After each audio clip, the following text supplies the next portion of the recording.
नमस्कार, स्वागत है आपका हमारे कार्यक्रम आम आदमी खास पहल में। मैं हूं कविता शर्मा।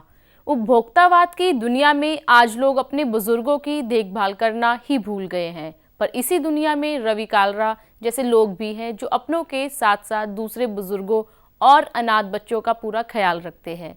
उनका यही सेवा भाव उनके जीवन का हिस्सा बन गया है। आम आदमी खास पहल के इस अंक में आज हम आपको मिलवा रहे हैं रवि कालरा से। कार्यक्रम शुरू करने से पहले आइए सुनते हैं उनकी कहानी उन्हीं की जुबानी।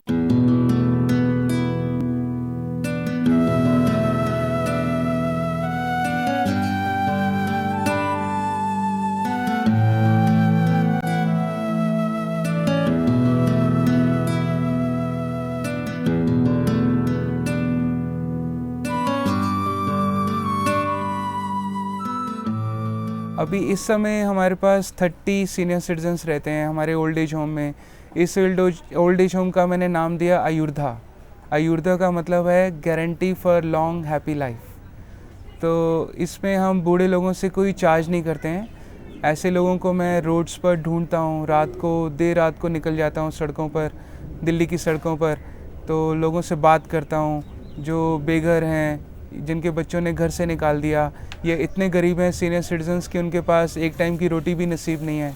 तो ऐसे लोगों के लिए यहाँ पर रहना, खाना, दवाइयाँ, उपचार, हॉस्पिटल सब चीज़ फ्री है, उनसे पैसे नहीं लेते। मेंटली लोगों के लिए मैं अभी बहुत सॉरी फील करता हूँ क्योंकि हमारे यहाँ अभी उनके उपचार और के लिए सुविधाएं हैं नहीं। मेरा ऐसा मानना है कि उनके लिए तो सेंटर बिल्कुल अलग होना चाहिए। ऑल्दो मैं उनके लिए भी कमिटेड हूँ, मैं प्लेज्ड हूँ कि मेंटल हॉस्पिटल तो ज़रूर शुरू करना है, क्योंकि दिल्ली पर ऐसे समवेयर 170 लोगों के आसपास मैंने आइडेंटिफाई किए हैं, जिनमें से कुछ ग्रेजुएट्स हैं, एमए पास हैं, और कुछ आप हैरान हो जाएंगे, आपको शौक लगेगा, उनमें से कुछ तो गवर्नमेंट ऑफ इंडिया के गैजेटेड ऑफिसर्स भी हैं जो मेंटली सिक हो गए और दिल्ली की सड़कों पर घूम रहे हैं। उनके बारे में कोई भी नहीं सोच रहा। उनका दिमाग एक 2 महीने के बच्चे के बराबर है। हम सब लोग उनको देखते हैं और गाड़ी या चलते हुए इग्नोर कर देते हैं, लेकिन कभी किसी ने ध्यान नहीं दिया। बड़े अफसोस की भी बात है, जैसे आप दिल्ली में मेंटल हॉस्पिटल हैं 1-2, वहाँ पे भी आप जाएं तो वो भी इतना इजी एक्सेप्ट नहीं करते हैं। कभी कभी 100 नंबर या कॉप्स को भी फ़ोन करें, वहाँ से भी इतना सहयोग नहीं मिलता है। कुछ बार वो अपनी मजबूरी बताते हैं कि हम इनको कहाँ लेके जाएं। एक सड़क से उठाते हैं, 2 गली छोड़कर फिर उनको उतार देते हैं। तो वो बेचारे कचरा खाते हैं, किसी को गाली भी नहीं देते, ऐसे मेंटली सिक लोग, और कहीं भी बिना छत के सो जाते हैं। लेकिन वो भी इंसान है, भगवान ने सबको जीने का हक दिया है, तो हमें उनके बारे में सोचना चाहिए।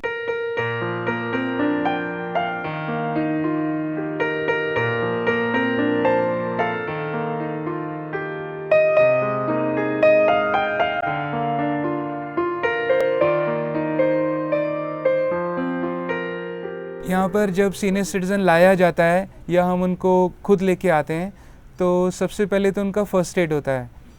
उनको अगर इमीडिएट उपचार की ज़रूरत हो, हॉस्पिटल जाना है, भर्ती कराना है, तो पहले वो देखते हैं। और अगर वो ऐसी कोई दिक्कत नहीं है, तो अभी तक जितने सीनियर सिटीजन्स आते हैं यहाँ पर ज़्यादातर सब ऐसे देखा गया कई साल से नहाए ही नहीं होते हैं। तो सबसे पहले तो उनको आधे डिटोल की शीशी पानी में डाल के उनको नहलाया जाता है। फिर उनको सबको एक अटैची इशू की जाती है, संदूक जिसको आप बोल सकते हैं, सूटकेस। उसमें उनको टॉवल और टॉयलेटरीज जैसे Dettol, toothpaste, toothbrush, shaving kit, और खाने के लिए जैसे रोज़ बिस्कुट चाहिए चाय के साथ में, रस का पैकेट चाहिए, ये सब उनको मिलता है। हमारे यहाँ पे सब मिक्स तरह के लोग आते हैं। ऑल्दो जब कोई बहुत अच्छी फैमिली बैकग्राउंड से आते हैं तो थोड़ा उनको समझाना पड़ता है, क्योंकि हमारे यहाँ जो फैसिलिटीज़ हैं वो बेयर मिनिमम है। तो यहाँ पर उन्हीं के लिए कंफर्टेबल है जिनके पास छत भी नहीं है रहने के लिए।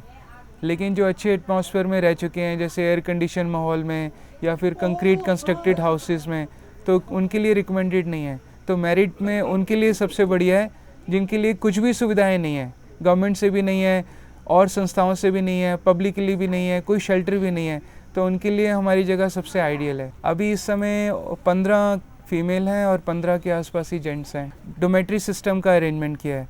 एक डोमेट्री हॉल के अंदर 15 लेडीज़ हैं और दूसरे विंग में 15 जेंट्स रहते हैं।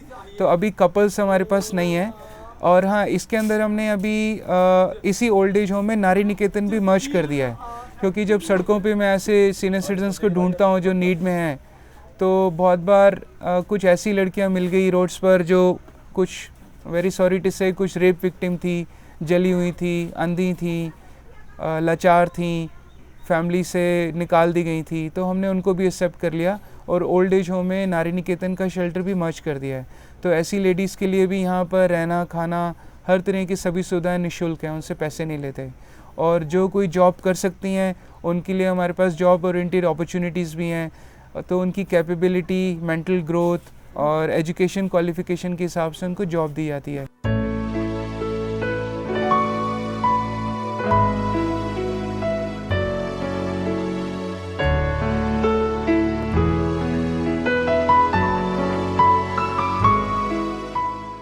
एक्चुअली शुरू से ही दिमाग में था कि हमारे यहाँ पर परिवार जो हैं अब टूटते जा रहे हैं हिंदुस्तान के अंदर, और जो सीनियर सिटीजन्स हैं वो सबसे ज़्यादा निगलेक्टेड हैं।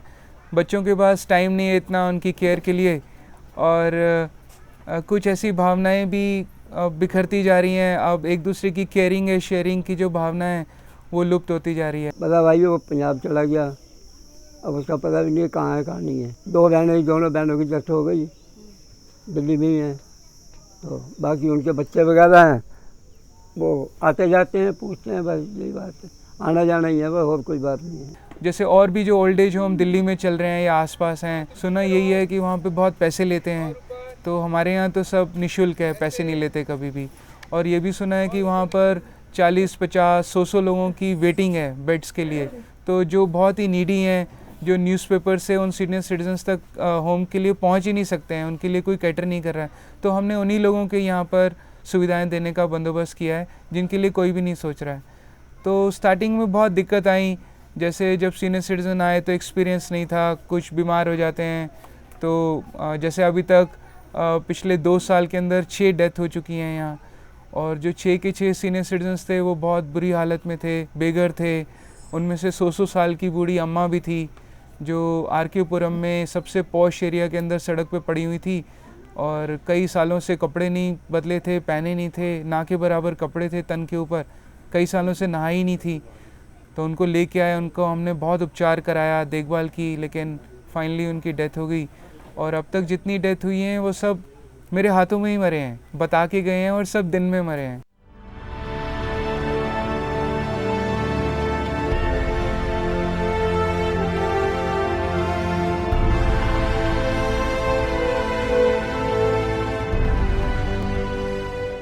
हम सब लोग बहुत परेशान होते हैं, क्रिब अराउंड करते हैं कि देखो बच्चे भीख मांग रहे हैं, लेकिन कोई उनके लिए कर नहीं रहा है, तो मैं इनकी चिंता में रहता हूँ।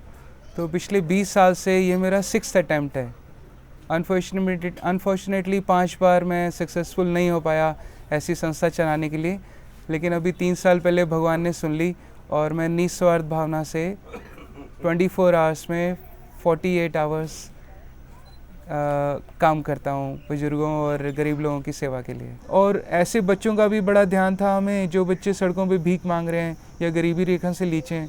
तो इसी प्रेमिसेस में हमारे पास जगह थी जिसमें हमने एक डे स्कूल अंडर प्रिविलेज बच्चों के लिए शुरू कर दिया, जिसके अंदर बच्चों की पढ़ाई लिखाई सब फ्री है, उनसे पैसे नहीं लेते, और उनको खाना भी देते हैं, ब्रेकफास्ट भी और लंच भी।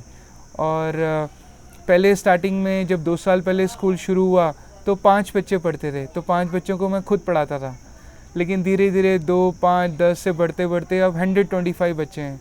तो हमने एक प्रॉपर स्कूल है जिसके अंदर pre nursery to 5th class तक की क्लासेस लगती हैं, और बच्चों के IQ लेवल, मेंटल ग्रोथ और उनका हाइट, फिज़िकल फिटनेस देखकर उस हिसाब से क्लासिफाइड किया हुआ है।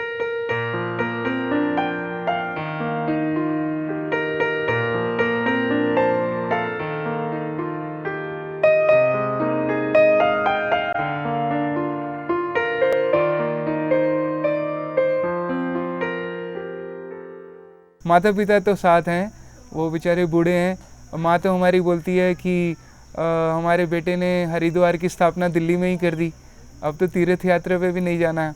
माँ तो इतनी खुश हैं। पिता का इतना सपोर्ट है, ऑल्दो वो घबराते हैं इतनी हैवी कैलकुलेशन देख के कि इतना खर्चा कैसे होता है, क्योंकि सबके लिए यहाँ फ्री है, और रोज़ रोज़ का इतना बड़ा बैटल है खर्चे का, तो वो बेचारे गवर्नमेंट ऑफिसर रिटायर्ड हैं, वो दिल्ली पुलिस से थे, तो वो घबराते हैं कैलकुलेशन समझने में। तो लेकिन उन्होंने एक प्रॉमिस मेरे से लिया हुआ है कि जब भी कोई सीनियर सिटीज़न हॉस्पिटल में हमारा भर्ती हो, तो उन्होंने रिक्वेस्ट की कि कोई भी सीनियर सिटीज़न जब हॉस्पिटल में 10-15 दिन के लिए हो, तो उन्होंने बोला कि वो ड्यूटी मुझे दी जाए दिन और रात की। तो जब सीनियर सिटीज़न हमारे यहाँ से हॉस्पिटल में भर्ती होते हैं तो दिन रात की ड्यूटी हमारे पिता ही देते हैं। तो ये पेरेंट्स का सपोर्ट है। लेकिन और वाइफ और बच्चे वो समझ नहीं आया, तो वाइफ तो छोड़ के चली गई। और वो क्यों गई वो भगवान ही जाने, शायद भगवान चाहता था कि ज़्यादा बड़ी फैमिली देना हो। तो यही मेरी फैमिली है, मैं इन्हीं के लिए जीता हूँ और इन्हीं की सेवा करता हूँ। मेरी जो है घर वाली वो तो गुजर गई, खाली 2 बच्चे हैं, लेकिन 2 बच्चे हैं तो मेरे को पूछते नहीं है। क्या बोले, जो मैं पहले जो काम करते थे कंपनी में, वहाँ का जो मेरे को मिले थे पैसे, मैं उनको घर बीर बना के सब कुछ करा के दिए। उसके बाद में बहू आने के बाद मेरे को पूछते मिले, तो मैं अपने दिमाग में टेंशन लेके मैं अपना छोड़ दिए घर, सीधा दिल्ली चला है। हैदराबाद ऐसे घूमते घूमते दिल्ली में आ गए। तो ऐसे 30 साल यहाँ पे निकल लिए। आने के बाद यहाँ मेरा मस्त जैसे तो मेरे को लग रहा है मेरा परिवार यहाँ पे है। सब प्यार से रहते हैं यहाँ पे, लेडीज़ हो या जेंट्स हो, किसी बात की किसी को कोई परेशानी नहीं है। कोई महसूस ही नहीं होता भाई अपना कोई आया है या नहीं आया, सभी अपने जैसे ही हैं। हम तो यहाँ पे यही अपने, जब यहीं पे रहना है, यहीं पे करना है, तो सब अपने ही हैं समझ लो। तो अपने को याद आएगी नहीं, इसलिए हमारे लोगों का कभी झगड़ा नहीं हुआ, कभी कुछ नहीं हुआ। आपस में प्यार से रहते हैं, प्यार से हम मिलजुल के चलते हैं।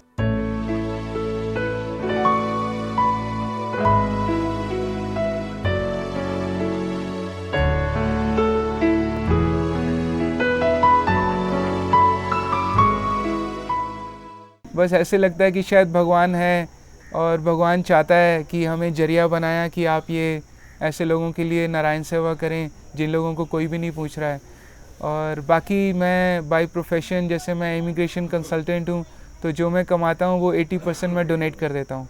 एक तो इससे चलता है, और कुछ धीरे धीरे समाज के लोग जो साथ जुड़ रहे हैं वो हेल्प करते हैं। ऑल्दो अभी हेल्प की बहुत डेस्परेट नीड है, इन काइंड, वॉलंटियरली, ताकि लोग आएँ, जुड़ें, जानें, ताकि हम ऐसे लोगों के लिए और भी अच्छा कर पाएँ और ज़्यादा से ज़्यादा ओल्ड एज होम बने, नारी निकेतन बने, गरीब बच्चों के स्कूल बने। तो अभी तो ऐसे ही लगता है कि शायद भगवान ही है जो चला रहा है। Recently I learned about Earth Survivors Foundation, and I was very inspired with the type of work they were doing at the type of type of scale that they were doing. It's not a small scale that they are working at, and the type of work that they are doing, it's commendable, and people out here are like fabulous, and the type of work that they are doing is like absolutely fantastic.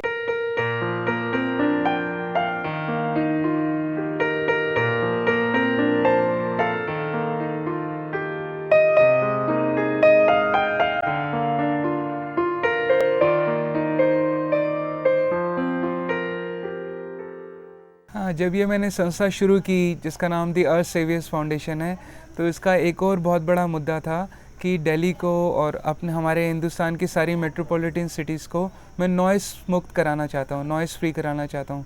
क्योंकि हमारे यहाँ देखा गया है जो व्हीकलर Hawking है वो 70% noise pollution हमारे एटमॉस्फेयर के अंदर मर्ज करती हैं।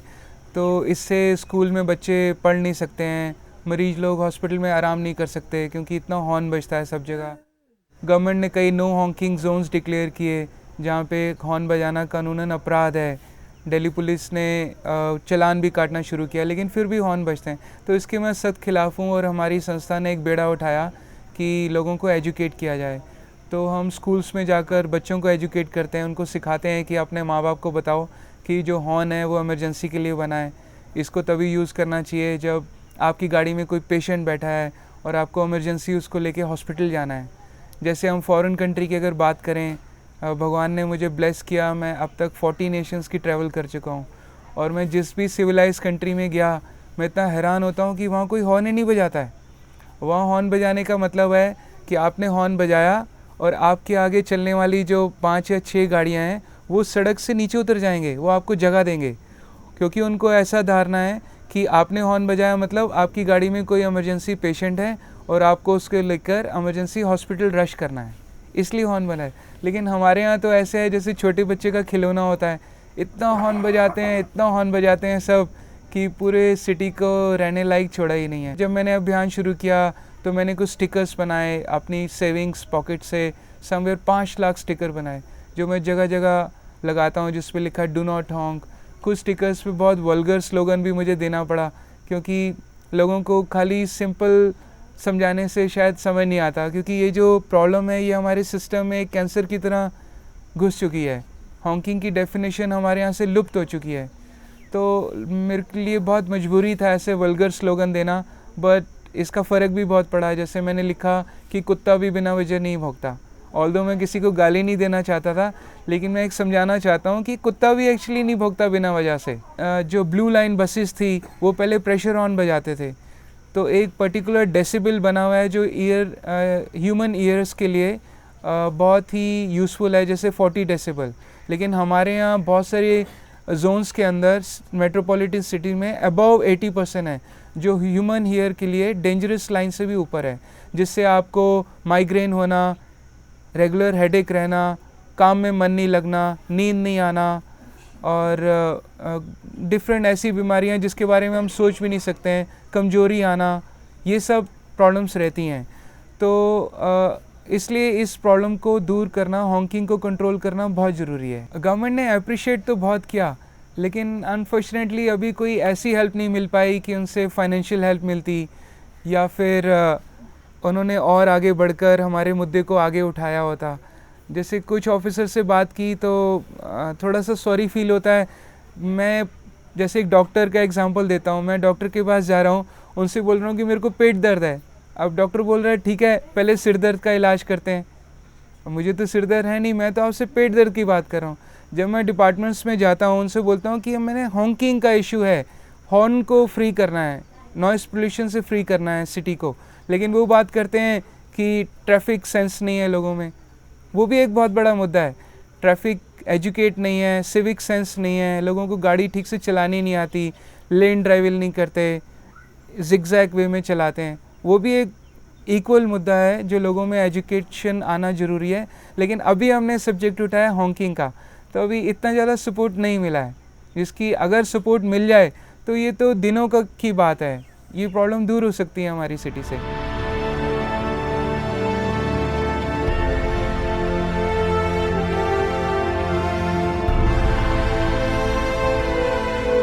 सोसाइटी को मैं ये मैसेज देना चाहता हूँ कि सब लोग थोड़ा थोड़ा भी अगर समाज की भलाई के लिए कदम उठाएं तो हम एक बहुत सभ्य समाज की स्थापना कर सकते हैं।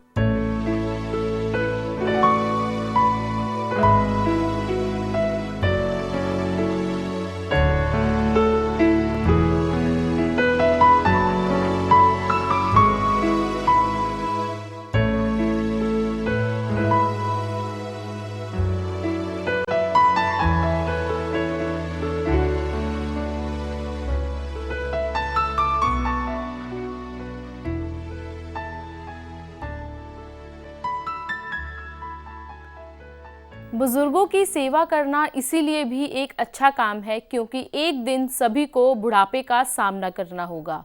जवानी में बुजुर्गों की सेवा करने का मतलब यह भी है कि बुढ़ापे में कोई आपकी भी देखभाल कर सके।